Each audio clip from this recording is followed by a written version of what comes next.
I first noticed the strange car 3 days before Christmas. It was so dented, scratched, and splattered with mud that it was impossible to see what the original color had been. Its rusted metal guts rattled menacingly each time it rolled by. The driver was cruising my neighborhood, looking for something, and there was something predatory about the way he inspected each house on the silent winter street. I felt myself tense up when the car passed by, like my body was readying itself for an attack. Even my dog Marvin huddled close to my leg, whimpering. And sure, maybe the driver was just a porch pirate looking to steal someone's holiday cheer. But you can never really be sure, can you? A shiver ran up my spine that had nothing to do with the cold. The brown car reminded me of everything I'd worked so hard to leave behind. Ugliness, danger, neighborhoods where the stores had barred windows and gunshots rang out at night. I'd worked all my life to afford a house like the one I had now, and the thought that all that could reach me, even here, was more than a little disconcerting. Lost in thought, I turned up my driveway, but Marvin had stopped and was growling at something. A rumbling engine had pulled up beside me. The driver rolled down his window and shouted at me. "Howdy, neighbor. Any plans for the holidays?" I muttered something about staying home, before it occurred to me that I definitely should not be sharing my plans with this weird stranger. He was a grizzled, middle-aged white guy, with unkempt gray hair and wild eyes, that suggested it had been a while since he'd last slept. His glare narrowed at my response. "You sure, pal? Not gonna go visit family? Maybe travel someplace far away? You and your dog really ought to go someplace for a while. Maybe come back in the new year, after things have settled down. You hear me? You really ought to get out of town." I was about to ask the guy who the hell he thought he was, to tell me how to spend my time, but he'd already sped off in a cloud of black exhaust. Scratching my head, I went inside to feed Marvin, and make sure that all the doors were locked. I slept badly that night, and my nightmares were filled with the haunted eyes of the man in the brown car. At one point, I even thought I felt his large, hairy hands pawing for me beneath the blankets, but it was just Marvin readjusting himself at my side. I didn't notice the figure standing at the edge of my yard the next morning, not until they began to speak. I couldn't make out their features in the pre-dawn gloom, just a shapeless hat and bulky, ragged clothes that made them look like an overstuffed scarecrow. "Howdy, neighbor," they called out to me. "Any plans for the holidays?" It was the exact same phrase that the man in the brown car had used, but the voice was different. Deep and guttural, it sounded more like animals trying to imitate human speech than an actual person talking. Inside the house, Marvin was going crazy. I suddenly had an awful feeling that maybe the stranger's stuffy clothes weren't there to keep off the cold, but rather that they were hiding something horrible. Maybe even a lot of somethings, all writhing and coiling together. It leaned uncannily towards me, and I realized for the first time just how tall it was. Shaking my head, I climbed into my half-defrosted car and backed out of the driveway. The thing's proportions were all wrong. Its arms and torso too long, its legs too short, and seemingly bent backwards. It stayed still, watching my taillights disappear around the corner. When I returned home hours later, I was relieved to find that the house was still intact, and Marvin was safe and sound. That night, as I fed the dog and made dinner for myself, it was easy to believe that I'd scared myself over nothing. At least, until the doorbell rang.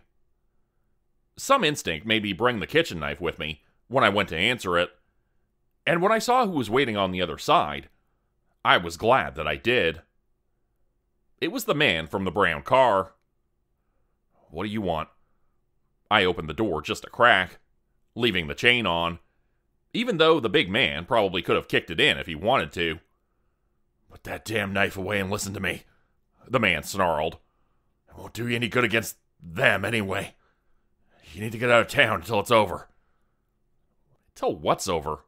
I groaned. Marvin peeked out from behind me, crept towards the stranger, and sniffed his boot. To my surprise, he actually seemed to like the guy. Look, you don't have to believe me, but at least believe the symbol on your door. I moved my hand to undo the chain so that I could check the door. Then I hesitated. What if it was a trick? The stranger stuck his hand inside the house. I tensed up, ready for anything. But he just scratched Marvin behind the ears. I undid the chain. Sure enough, barely visible marks had been scratched all around my Christmas wreath. They were twisting and serpentine, seeming to coil and rearrange themselves each time I looked away. You could have put those there yourself, I told the man, not wanting to believe what I was seeing. Sure, I could have, but I didn't, and you know it. Trust me. Go somewhere for a while. Leave tonight before sunset. When you get back, your house might be a little torn up, but at least you and your dog will be alive. Don't ask me why. You're better off not knowing. You have no idea what I went through to get this place, I snapped. And I'm not going to run off and leave it just because you say so. I mean, I don't even know your name. It's Eddie. The big man stuck out his hand. I'm not going to stand out here freezing on your porch forever. You really want to hear about it? Invite me inside. I thought about vampires, fae, and other storybook monsters that needed permission to enter a home. Then I shrugged and opened the door. I don't know what they are. A cult, maybe, or something else. Something not even human. Eddie spoke into the cup of coffee I'd given him. We were seated at my kitchen table, Marvin at our feet. All I know is there are things out there that hate the holiday season. Things that prefer how it was before. Back when people believed that only a human sacrifice could keep the shortening days from fading into one last eternal night. They come creeping out of the darkness this time of year, thirsty for the blood that we no longer offer them so willingly. 5 years ago, I was sitting where you are now. I hadn't heard the stories, and I wouldn't have believed them if I had. I was a construction contractor. House in the suburbs, a wife, 2 beautiful children. I'd never seen or experienced anything that could cause me to doubt the laws of science. Then, on Christmas Eve, I heard a knock at the door. I turned on the porch light and saw 3 of them out there looking in the window. They looked young, like kids or teenagers. And they were wearing Halloween costumes. My first thought wasn't fear. Not even when I saw that dead, hollow look in their eyes. It was concern. I mean, it was below zero out there, and one of them, a pale blonde boy in a skeleton costume, wasn't even wearing any shoes. The girl behind him was wearing a flimsy fairy costume with ripped up wings. The snow was falling right onto her bare skin. They were going to freeze to death out there, whoever they were. So I opened the door. And that's when they took out their weapons. The boy in the skeleton costume pulled a length of chain with a meat hook on the end from his skull-shaped plastic bucket. The girl had been hiding a pair of butcher knives in her fairy wings. Another, whose shape was hidden by a bulky scarecrow costume, was holding a razor-sharp reaper's scythe. I tried to slam the door on them. The scarecrow swung it into the gap. The trio forced their way inside. I would have thought I was dreaming, but the clang of metal digging into the wall was all too real. They started hacking down my decorations with a cold, passionless hatred I had never seen before or since. I ran. What else could I do? I didn't have a weapon. I had to warn my family. My kids were watching some movie in the family room, but my wife heard the destruction, came to investigate. She barely had time to register the look of terror on my face before the girl in the fairy costume was on her, running across the wall like a goddamn spider, sinking her teeth into my wife's neck. Till the day I die, I'll never forget those teeth. They were filed down and sharp. The gums curled back like the girl was surviving on something that humans weren't meant to eat. If she even was human in the first place. I looked around for a weapon, but the only thing at hand was a wine bottle from dinner. I shattered it on the head of the one attacking my wife, but the fairy costume girl didn't even seem to notice. She just stared at me with those blank, dead eyes. And I felt something wet running down my ribs. The scythe was so sharp that I barely even felt its cut at first. But then, it turned to agony. By that point, the kids were up and moving around. Man, all I could think of was them. I had to protect them. Pressing my hand against the bleeding gash in my side, I hobbled to the living room. The scarecrow followed after me, like he had all the time in the world. The lights were out in the living room. A Christmas Carol playing soundlessly on the screen. But to my horror, the kids were nowhere to be seen. Behind me, I could hear the sounds of Skeleton Boy shredding more of our decorations. And I knew that it was only a matter of time before the intruders tore me apart just as mindlessly. I glanced down and eyes glittered beneath the couch. It was the kids. Their eyes went wide when they saw the crimson stain on the side of my white t-shirt. But I pressed a finger to my lips, gestured that they should follow me. We kept low, crawling across the carpet and hoping that the hellish figures destroying our house wouldn't stop to peek over the edge of the couch. We were almost to the basement stairs when I smelled something burning. Thick, black smoke billowed up from the corner of the room, where our Christmas tree was on fire. Backlit against the flames stood the Skeleton Boy, whirling his chain, looking right at us.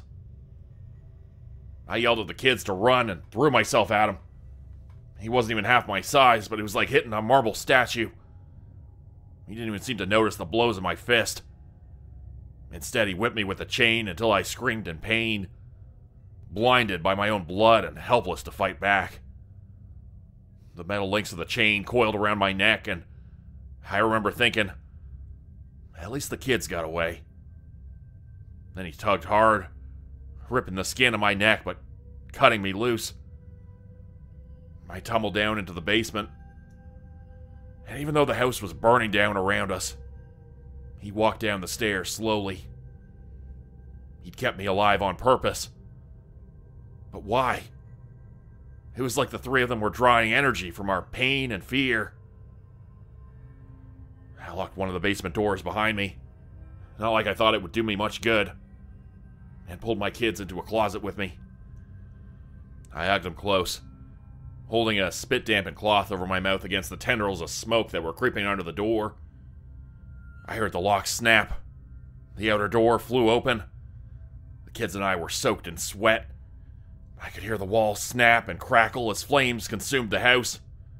But it wasn't loud enough to drown out the calm footsteps of the boy in the skeleton costume as he strolled toward our hiding place, dragging his chain along the floor behind him. Everything around me was becoming hazy and gray. My lungs felt like they were being squeezed, crushed slowly by some enormous hand. Then came a sudden, loud crack, and everything went black. According to the rescue workers, I had passed out from smoke inhalation moments after the central supports of the house collapsed. My kids, they said they were killed instantly. A ruptured water line prevented the fire from roasting me alive, like my wife had been. I'd survived, but I was in rough shape. There's months of hospital care, rehabilitation, psychiatric evaluation. The bills left me penniless. Worst of all, those damn head doctors made me question what I knew had happened that night. They blamed my memories on smoke inhalation and brain damage. There's no evidence left to prove them wrong. I later learned that even if there had been, it wouldn't have mattered. By the time I got out of that place, I didn't know what was real anymore. But little by little, I began doing research on holiday home invasions. And I realized I wasn't alone. There were hundreds of cases, all written up as isolated incidents, even though many of them shared the same characteristics. There were hardly ever any survivors, but if there were, They described the same thing. People in costume who invaded their homes to perpetrate acts of horrible violence. They always set fire to the structures afterwards, like the people inside were some sort of burned sacrifice. When I took what I found to the police, I was ignored. Although whether that was because of incompetence or some kind of cover-up, I couldn't say. After all, think about what would happen if the public knew that people were attacked at random every holiday season, and that the authorities were powerless to stop it. There would be mass panic. So in the end, I did the only thing I could do. I decided to fight back myself. At first I thought the attacks were random, but they're not. Eddie took out a map. A black spot marked the location of each attack. He had connected them with lines of red marker that crept across the paper like blood. They seemed to form a half-finished symbol. A star with too many points. That's how I knew the next attack was going to happen in this neighborhood. And when I saw the symbol on your door... Eddie had run out of words. His voice was hoarse, almost desperate. I had the feeling it had been a long time since he'd spoken like this to another human being. And maybe that was why we'd both gotten lost in the story, and forgotten about the time. 3 knocks came at the door, so hard and heavy that the whole house seemed to shake. My eyes darted to the window. It was dark outside. The blood rushed from Eddie's face. Oh God. I was too late. They're already here. He pressed a finger to his lips and directed me to follow him down the hallway. In the shadows of the porch, I could barely make out a skull-painted face pressed against the glass. I grabbed Martin and nodded towards the back. We could slip out across the yard and... The back door flew off its hinges before I could finish my thought. A bulky figure in a scarecrow costume stepped through it, cutting down the rows of stockings I'd hung on the wall with a single sweep of his scythe. Marvin lunged toward it, barking his head off. His collar slipped through my fingers, and the hulking, tattered figure turned toward him. Bang! The deafening blast repeated 4 times more, as Eddie crossed the kitchen towards the Scarecrow Man, a .45 caliber revolver in his shaking hand. Not again, he snarled. Not this time. Eddie's shots hadn't had the impact that they should have. The Scarecrow was still standing. Either there was some kind of body armor beneath those filthy rags, or whatever was under there was not human. It flung its scythe at Eddie. I looked away just in time, but couldn't block out the awful sound of a sharpened blade cutting into meat. As the Scarecrow crossed the kitchen to finish the job, I heard something else. The front door creaking open, and the steady whirling of a chain. Skeleton Boy had broken in somehow, which left only one. Where was the girl with the fairy wings? At first I thought the noise was coming from inside the walls. Then I saw a pale, soot-covered hand emerging from the hearth, like some diabolical version of Santa Claus. She'd come down the chimney. Eddie hadn't been able to stop the invaders, but the distraction had given me time to grab Marvin's collar and drag him upstairs with me. I was panicking, but I had a plan. Crawl out onto the roof, jump down into the yard, and run across the snow as fast as my legs could take me. I could smell smoke from down below, and heard footsteps on the stairs behind me. They moved slowly, just like Eddie had said, savoring our fear and helplessness. But Marvin and I weren't going to wait around to be strangled by a chain, hacked apart by a scythe, or eaten alive. I dragged my howling dog into the bedroom and blocked the doorknob with a chair.